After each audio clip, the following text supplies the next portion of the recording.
September 1938. Adolf Hitler, the Chancellor of Germany, threatens to unleash a European war unless the Sudetenland, a border region of Czechoslovakia inhabited largely by ethnic Germans, is ceded to the Reich. The leaders of Britain, France, Italy and Germany meet in Munich between the 29th and 30th of September 1938 and agree to the German annexation of the territory in exchange for Hitler's promise of peace. The representatives of Czechoslovakia are not even invited to the negotiations that determine their country's fate. On the 1st of October 1938, Hitler annexes Sudetenland, giving Germany control of the extensive Czechoslovak border fortifications in this area. Less than 6 months later, on the 15th of March 1939, German forces march into Prague and occupy the Czech lands, establishing the Protectorate of Bohemia and Moravia. While many Czechs watch in disbelief, thousands of ethnic Germans welcome the new order and move quickly to secure positions within the occupation administration. Among those who embrace the occupation stands a man who will become one of the most fanatical Nazi collaborators in Prague during the Second World War. His name is Josef Pfitzner. Josef Pfitzner was born on the 24th of March 1901 in the Silesian village of Petrovice, then part of Austria-Hungary. He was raised in a household of a shoemaker and after completing secondary school went on to study history at the German University in Prague. Pfitzner later completed his habilitation and in 1930, at just 29 years old, became one of the youngest professors at the university, marking a remarkably rapid rise within the institution. With his wife Elisabeth, Josef Pfitzner had 2 sons. The older boy, Wolfi, spent his early years with his grandmother in southern Moravia, where instead of reading fairy tales, Pfitzner instructed him to read Nazi writings, believing that ideological conviction should be instilled from childhood. Before Hitler's rise to power in Germany, Josef Pfitzner had not yet been seen as a radical. He spoke fluent Czech, and during his university studies, attended seminars led by respected Czech historian Josef Pfitzner. Pfitzner's academic work was reviewed in leading Czech journals, and he was regarded as a scholar who moved comfortably between German and Czech intellectual circles. Pekař valued his research, and even Czechoslovak President Tomáš Garrigue Masaryk considered Pfitzner a Sudeten German who contributed to mutual understanding between Czechs and Sudeten Germans and to the stability of Czechoslovakia. From 1933, when Adolf Hitler and his Nazi party came into power, the regime began systematically stripping Jews of their civil rights and establishing the first concentration camps. At the same time, Berlin intensified its political pressure on Czechoslovakia, demanding the incorporation of the Sudetenland into the German Reich. These developments stirred nationalist sentiment among many Sudeten Germans and reshaped the political climate inside Czechoslovakia. Pfitzner observed these changes as the Sudeten German Party achieved a decisive victory in the 1935 parliamentary elections, becoming the strongest political force among the German minority. He was drawn to its growing influence and soon joined its ranks. Pfitzner began cooperating closely with the party's leadership and increasingly aligned his work with its political goals. He abandoned the principles of academic independence and started producing commissioned writings that supported the party's nationalist agenda. Pfitzner also became a frequent speaker at party meetings, presenting himself not simply as a historian, but as a political advocate.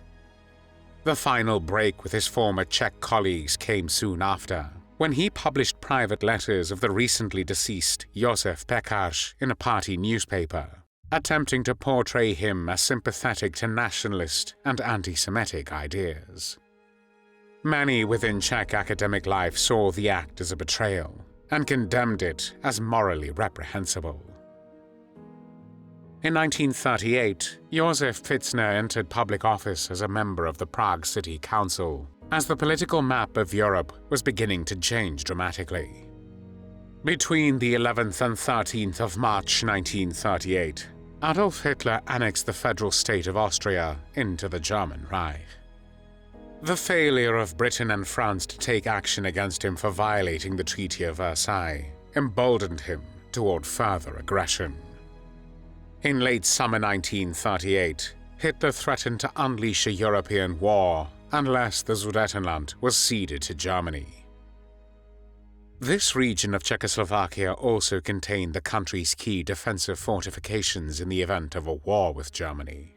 The leaders of Britain, France, Italy and Germany met in Munich between the 29th and 30th of September 1938. In what became known as the Munich Agreement, they agreed to the German annexation of the Sudetenland in exchange for Hitler's pledge of peace. The Czechoslovaks were not even invited to the conference and felt betrayed by the British and French governments. On the 15th of March 1939, less than 6 months after the annexation of the Sudetenland, Nazi Germany invaded and occupied the remaining Czech and Moravian lands of Czechoslovakia, establishing the Protectorate, which, unlike the Sudetenland, consisted predominantly of ethnic Czechs. On the 16th of March 1939, one day after German troops marched into Prague, Josef Pfitzner stood at Prague Castle to welcome Adolf Hitler.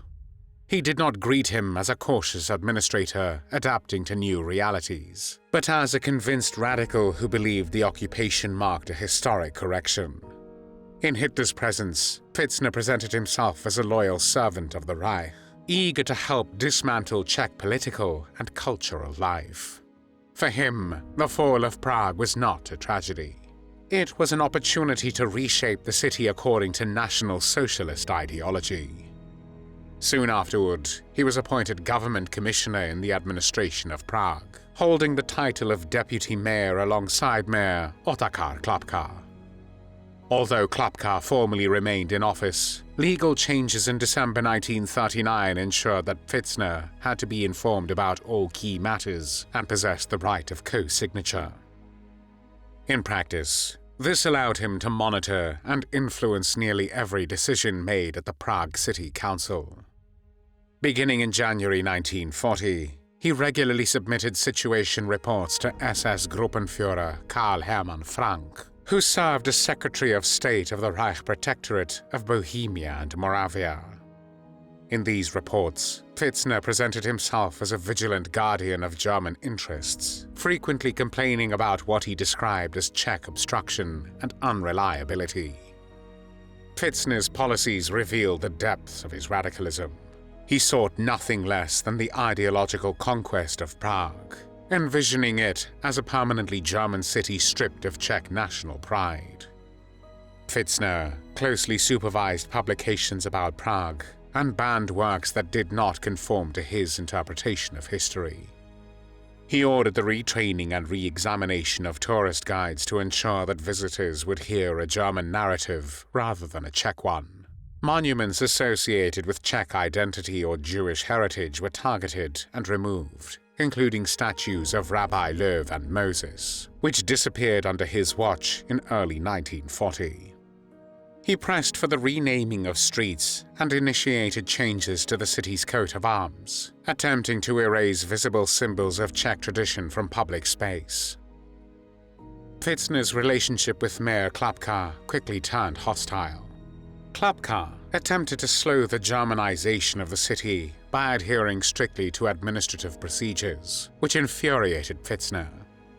In his monthly reports to Frank, he portrayed the mayor as politically unreliable and dangerously sympathetic to Czech interests. When Klapka was arrested in July 1940, following interrogations of resistance prisoners and later executed, Pfitzner believed he had cleared the final obstacle to his promotion as a mayor of Prague. Yet, Berlin did not reward him with full authority. and another Czech mayor was appointed instead, a decision that exposed the limits of his influence. When Reinhard Heydrich, Deputy Reich Protector of Bohemia and Moravia, assumed office in September 1941, Pfitzner eagerly sought to win his favor and align himself closely with a new administration. He admired Heydrich's ruthless methods and identified himself with the harsh repression that followed. However, Heydrich reportedly viewed Pfitzner as intellectually pretentious and politically expendable. Minister of Propaganda Josef Goebbels held him in even lower regard and ordered the destruction of one of Pfitzner's historical works, dismissing it as unworthy. Other senior officials likewise distanced themselves from him, perceiving in him more ambition than substance. Despite repeated signs of contempt from the highest ranks of the regime, Pfitzner continued to flatter and petition them, hoping for recognition or a prestigious academic appointment in Berlin. On the 27th of May 1942, Heydrich was wounded during Operation Anthropoid and died of his injuries a few days later, on the 4th of June. Pfitzner once again sensed an opportunity.